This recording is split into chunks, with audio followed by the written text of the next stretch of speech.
আসসালামু আলাইকুম ওয়া রাহমাতুল্লাহি ওয়া বারাকাতুহু। সুপ্রিয় দাখিল পরীক্ষার্থীরা, আশা করছি তোমরা অনেক বেশি ভালো আছো।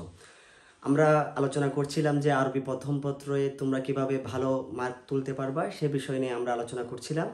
প্রথম পর্বে আন-নাসু মদরুস থেকে 20 নাম্বার তোমরা সহজেই কিভাবে কালেক্ট করতে পারবা আমরা সেই বিষয়ে আলোচনা করেছিলাম। তোমরা যারা প্রথম পর্ব দেখেছো আজকে অনুরোধ করব শেষ পর্বটিও দেখো। আশা করছি তোমরা আজকে 80 নাম্বার নিয়ে সহজে কিভাবে 80 নম্বর পাবা সে বিষয় নিয়ে আলোচনা করব। এখনো প্রথম পর্ব দেখোনি, তোমাদের জন্য আমি কমেন্ট বক্সে লিঙ্কটা দিয়ে দিব, তোমরা সেখানে গিয়ে দেখতে পারবা।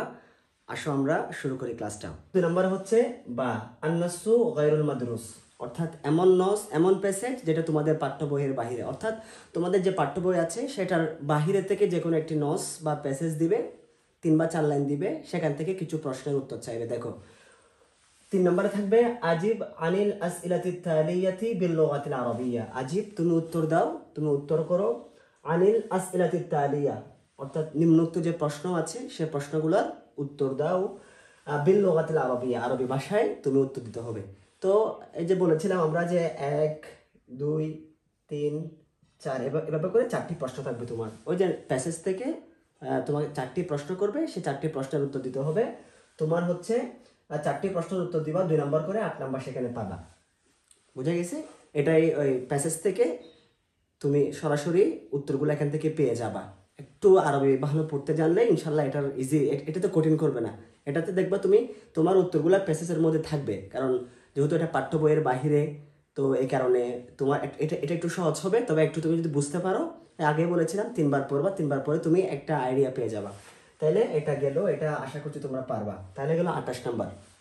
এরপর 4 নাম্বার থাকবে আজিব আনিল আসইলাতি থিয়াতি বিল আরবিয়া, অর্থাৎ নিম্নোক্ত যে প্রশ্নগুলো আছে সেগুলোর উত্তর দাও। এখানে কয় নাম্বার দেখো, এখানে হচ্ছে মোট 12 নাম্বার। নম্বরে কি আছে যে আলফাজুল মুতাবাদ্দা, এটা হচ্ছে তোমার যে এমন শব্দ যেটা বিপরীত শব্দ।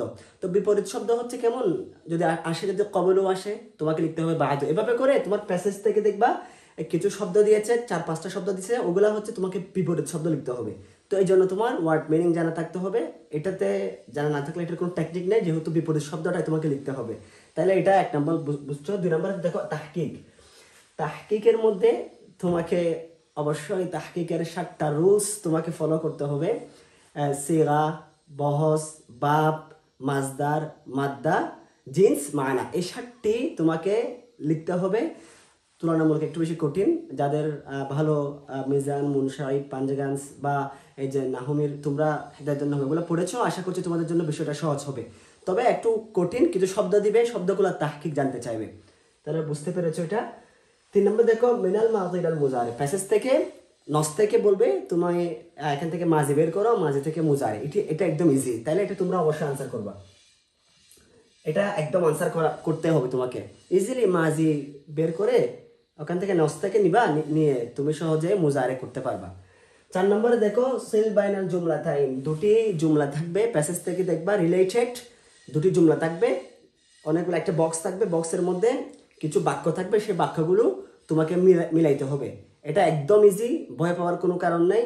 অন্ততপক্ষে তুমি যদি আরবি পড়ে সামান্য অর্থ বুঝতে পারো, ইজিলি চলে আসে, এটা এত বেশি কঠিন করে না। এটাই অফকোর্স মাস্ট তোমাকে অ্যান্সার করতে হবে।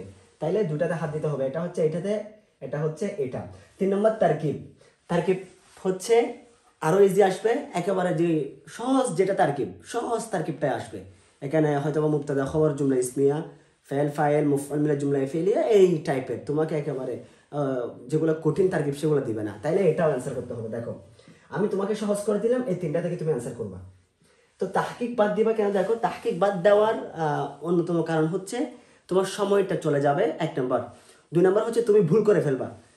এটা যারা পারবে না তাদের জন্য, যারা মনে হচ্ছে না তাহকিকে তুমি 100% তোমার একটা আত্মবিশ্বাস আছে তুমি পারবা, তাহলে তুমি তাহকিকে হাত দিতে পারো।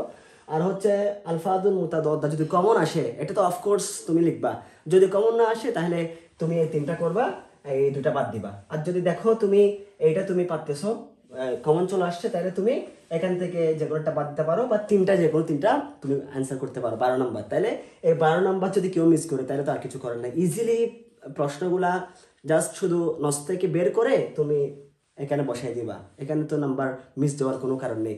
নাস্তা মদরুস নাস্তা গায়রে মদরুস দুটা থেকে 40 নম্বর পাওয়াটা একেবারে ইজি। দেখো এরপর দেখো আমি অনেক আসলে এখানে কথা বলার ছিল, তবে ভিডিওটা লম্বা হবে বিধায় আমি সে কথাগুলো এড়িয়ে চলছি, যেহেতু তোমাদের পরীক্ষা, এখন ভিডিও দেখার সময় না। এরপর দেখো 5 নম্বর, দেখো খুলাসা। ওই যে তোমাদের যে কবিতা আছে, কবিতার একটি লাইন দিবে, ওই লাইনের একটা খুলাসা জানতে চাইবে। তো এটা হচ্ছে ইজি, এখানে তিনটা দিবে খুলাসা, সেখান থেকে তুমি কি করবা, একটা লিখবা। দেখো আমি তোমাকে বলি, তোমরা 25-এর পরীক্ষার্থী 23-21 থেকে ভালো করে দুটা শিখে ফেলবা। খুলাসা এখান থেকে একটা পেয়ে যাবা। কয় নাম্বার দেখো, 10 নম্বর, 10টা নম্বর তুমি একটা শিখবা ভালো করে, ওটাও লিখে দিবা। আশা করছি যে বিজুর সাল হতে বা যেগুলা গাইড আছে সেখান থেকে 100% কতগুলো দেয় বা 99% কতগুলো দেয়, সেখান থেকে তুমি শিখে ফেলবা। বেশি শেখার দরকার নেই, একটা বা দুইটা শিখলে হয়ে যাবে। এরপর দেখো নজম। নজম থেকে প্রশ্ন, যে তোমাদের কবিতা আছে সেই কবিতা থেকে প্রশ্ন আসবে কিছু, সেই প্রশ্নগুলা তোমাদেরকে উত্তর দিতে হবে। এটাতে কিন্তু 5 নম্বর, 3টা প্রশ্ন থাকবে, সেখান থেকে তোমাকে একটা প্রশ্নের উত্তর দিতে হবে, সেটা হচ্ছে 5 নম্বর। তো এটাও ইজি। এই যে তোমাদের কবিতার শেষে কিছু প্রশ্ন থাকে, তোমরা দেখবা সেই প্রশ্নগুলার তুমি অ্যান্সারগুলা গাইডের মধ্যে আছে বা বিগত সালের যে কোয়েশ্চেনগুলো আসছে সেখান থেকে চলে আসবে, সে প্রশ্নগুলো তুমি একটু শিখে ফেলবা, এখনো সময় আছে, তুমি চাইলে শিখে নিতে পারো, তাহলে এই 5 নম্বরও ইজিলি পাওয়া যাবে। এরপর দেখো সারা ব্যাখ্যার মধ্যে 5। ব্যাখ্যা আরো ইজি। কেন ইজি? তোমার ব্যাখ্যার একটা স্ট্রাকচার থাকে, সেই স্ট্রাকচার ফলো করে তুমি মোটামুটি লিখে দিতে পারলে তুমি 3 থেকে 4 পাওয়া যায়। তো এটা হচ্ছে তোমাদের, আমি এখানে লেখা সম্ভব না, এটা তুমি বিভিন্ন গাইডের মধ্যে পেয়ে যাবা, সেই স্ট্রাকচারটা ফলো করবা। স্ট্রাকচারটা ফলো করে মোটামুটি তুমি কবিতা রইলে এটা যা জানো তা লিখে দিবা, এটাই লিখলে তুমি ব্যাখ্যার মধ্যে ভালো একটা মার্ক তুমি তুলতে পারবা। তাহলে 4টা গেল, 4টা একটু তোমাকে লিখতে হবে এবং একটু শিখতে হবে, এটা একটু গুরুত্ব দিবা, এবং এটার মধ্যে তোমরা মার্ক যাতে তোমাদের থাকে সেটা তোমরা সেভাবে এনশিওর করবা। দেখো 7 নম্বর, ইমলা ইল ফারাগাত মিনাস সুন্দুক। এটাতে হচ্ছে তোমার এই যে একটি বাক্স থাকবে, সেই বাক্স থেকে তোমাকে যে শব্দ উইথ ক্লোজ, যেটা আমরা বলি উইথ ক্লোজ, সেই উইথ ক্লোজের মতো একেবারে সেম টু সেম তুমি ধরতে পারো। একটি বক্সের মধ্যে কিছু শব্দ দেওয়া থাকবে, নিচে 5টা বা 6টা ওয়ার্ড দেওয়া থাকবে, সেন্টেন্স দেওয়া থাকবে, সেই সেন্টেন্স অনুযায়ী তোমাকে সঠিক জায়গায় সঠিক সেন্টেন্সে ওই বাক্স থেকে তুমি ওই শব্দটা বসাবা। এখন দেখো আমি তোমাকে বলি, তুমি প্রথমে কি করবা, এটাতে কিন্তু 10 নম্বর, এটা সবচেয়ে সহজ, তো জাস্ট 2 মিনিট লাগবে, 2 মিনিটে তুমি বসাই দিবা। এগুলো কি করবা, ওই বিগত সালের আসা কোয়েশ্চেন সবগুলো তুমি পড়ে ফেলবা। তোমার সময় না থাকলে তুমি অন্তত পক্ষে 3-4 বার চোখ বুলাই নাও। 10 নম্বর এটা মিস করা যাবে না, এটা বিগত সালের কোয়েশ্চেন থেকে চলে আসবে, আমাদের সময় চলে আসছিল, তো সুতরাং এটা মিস করা যাবে না। এটা বুঝে একটু করে তুমি 5টা ওয়ার্ড লিখে দিলে তোমার হয়ে যাবে। আচ্ছা, এটার আরেকটা কথা বলি, সেটা হচ্ছে তুমি কি করবা, এই যে ইমলা ইল ফারাগাতের মধ্যে ওই যে ফুল সেন্টেন্সটা লিখবা, যেমন as-salatu আল-মুমিনিন, ঠিক আছে? তো এখানে কি বসবে, মি'রাজুল মুমিনিন, as-salatu মি'রাজুল মুমিনিন। দেখো এই শব্দটা তোমাকে লিখতে হবে, এখানে বসাইতে হবে। তো এখন কি করবা, as-salatu আল-মুমিনিন, এই ফুল সেন্টেন্সটা তুমি লিখবা, লিখে এটা নিচে দাগ দিবা, তবে দাগ দিয়ে মি'রাজুল শব্দটা লিখে ফেলবা, এটাই। তাইলে দেখো এগুলা অত্যন্ত ইজি কোয়েশ্চেন, এগুলা নাম্বার মিস দেওয়া যাবে না। তুমি আজকে তোমার গাইডগুলা খুলে বিগত সালের যে কোয়েশ্চেনগুলো আসছে এটার মধ্যে জাস্ট 5টা কোয়েশ্চেন দেখে যাও, ইনশাল্লাহ সেখান থেকে আশা করছি কমন পড়বে। 9 নম্বর দেখো, ইমলা ইল ফারাগাত বিকালিমাতিন মুনাসিবাতিন। এটা হচ্ছে তোমার এই যে সঠিক শব্দ বসাইতে হবে, এখানে কোনো শব্দ থাকবে না, তোমাকে কিছু সেন্টেন্স থাকবে, সেখানে কিছু খালি ঘর থাকবে, সেগুলাও পূরণ করতে হবে। এটাও কি করবা, এটা হচ্ছে বিগত সালের যে কোয়েশ্চেনগুলো আসছে সেখান থেকে তুমি ভালো করে পড়ে নিবা, এখান থেকে কঠিন করবে না, আসলে তোমার আয়ত্তের মধ্যে আসবে। তাইলে এটাও তুমি বুঝতে পেরেছো। এরপর দেখো 10 নম্বর চাল হেওয়ার হচ্ছে কথোপকথন আর কি। তো এটা কি করবা, এটা তো তোমরা শিখেছো ক্লাসের মধ্যে, তো এটার মধ্যে কিছু টেকনিক আছে, তোমাকে আমি এখন তো সময় নেই যে শিখাই দিব। হেওয়ারটা হচ্ছে একদম ইজি, তুমি যে তোমার টেকনিক বলতে এখানে আসসালামু আলাইকুম, ওয়ালাইকুম আসসালাম, কাইফা হালুক, এভাবে করে কয়েকটা লাইন তুমি তোমার মধ্যে লিখে দিতে পারো, শেষেও কিছু লাইন আছে, তবে তোমার মূল পয়েন্টটা যাতে ঠিক থাকে এটা একটু ভালো করে তুমি দেখবা, মূল পয়েন্টটা তুমি একটু ভালো করে দেখে যাবা, অর্থাৎ কোন টপিকটা চেয়েছে, কোন বিষয়ে, কার মধ্যে। আরেকটা বিষয় খেয়াল রাখবা যে ওখানে নাম দেওয়া থাকে, ধরো রহিম করিমের মধ্যে তোমার একটি হাওয়াত তৈরি করো, এভাবে করে নাম দেওয়া থাকবে। যদি প্রতিষ্ঠানের নাম দেওয়া থাকে এটা উল্লেখ করবা। তো এই বিষয়গুলো একটু লক্ষ্য রাখবে হাওয়ারের মধ্যে। আর তোমরা যেটা শিখেছো ক্লাসের মধ্যে ওইটাই এখান থেকে চলে আসবে। 3টা থাকবে, একটা লিখতে হবে। বেজুর সালের যে কোয়েশ্চেন আছে সেখান থেকে তুমি একটু দেখে নিবা, দেখে নিলে ওই যে হাওয়ারটাও তোমার কমন চলে আসবে। 11 নম্বর ফিকরা। ফিকরা হচ্ছে তোমার যে যে কি প্যারাগ্রাফ, প্যারাগ্রাফ অনুচ্ছেদ। তো এটা হচ্ছে তোমাকে শিখতে হবে একটু। বিগত সালের কোয়েশ্চেনগুলো দেখো, দেখার পরে ফিকরা একেবারে হচ্ছে এটা তো কোনো গ্যাপ থাকবে না। ধরো এটা পৃষ্ঠা,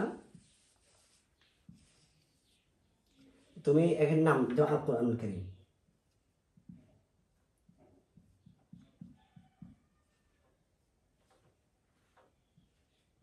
আল কোরআনুল কারীম দাগ দিয়ে এবার তুমি এখানে লিখে দিলা, এখানে লিখে দিবা। তাহলে এখানে কোনো গ্যাপ হবে না। ফিকরা যেভাবে প্যারাগ্রাফ লিখো এভাবে লিখে দিবা। এটাতে 10 নম্বর। তারপরেও এখানে অনেকগুলা কমন থাকে তোমার, যেগুলা সলাত, কোরআনুল কারীম, হজ, আসসালাতু ইমাদুদ্দিন, এই বিষয়গুলা তোমার বারবার আসে। তো এগুলো একটু গাইডের মধ্যে দেখবা 99% কোনগুলো ধরেছে বা বিগত সালের কোয়েশ্চেনগুলা আসছে সেই বিষয়গুলো একটু দেখবা। আশা করছি ইজিলি তোমরা অ্যান্সার করতে পারবা। আর ওই প্রথম পত্র অত্যন্ত ইজি, সহজ একটা টপিক, সহজ একটা বিষয়। তোমরা কোয়েশ্চেনগুলো একটু আগে কয়েকবার পড়ে ফেলবা। প্রশ্ন পাওয়ার পরে 3-4 বার পড়ে ফেলবা, পড়ার পরে দেখবা তোমার প্রশ্নটা ইজি হয়ে গেছে। তো আশা করছি তোমাদের দাখিল পরীক্ষা অনেক বেশি ভালো হবে, এবং যদি কোনো উপকার আসে আমাকে জানাবা। আশা করছি তোমাদেরকে আমি অন্যান্য বিষয়েও হেল্প করার চেষ্টা করব। তো ভালো থাকবা, সুস্থ থাকবা। আসসালামু আলাইকুম ওয়া রাহমাতুল্লাহি ওয়া বারাকাতুহু।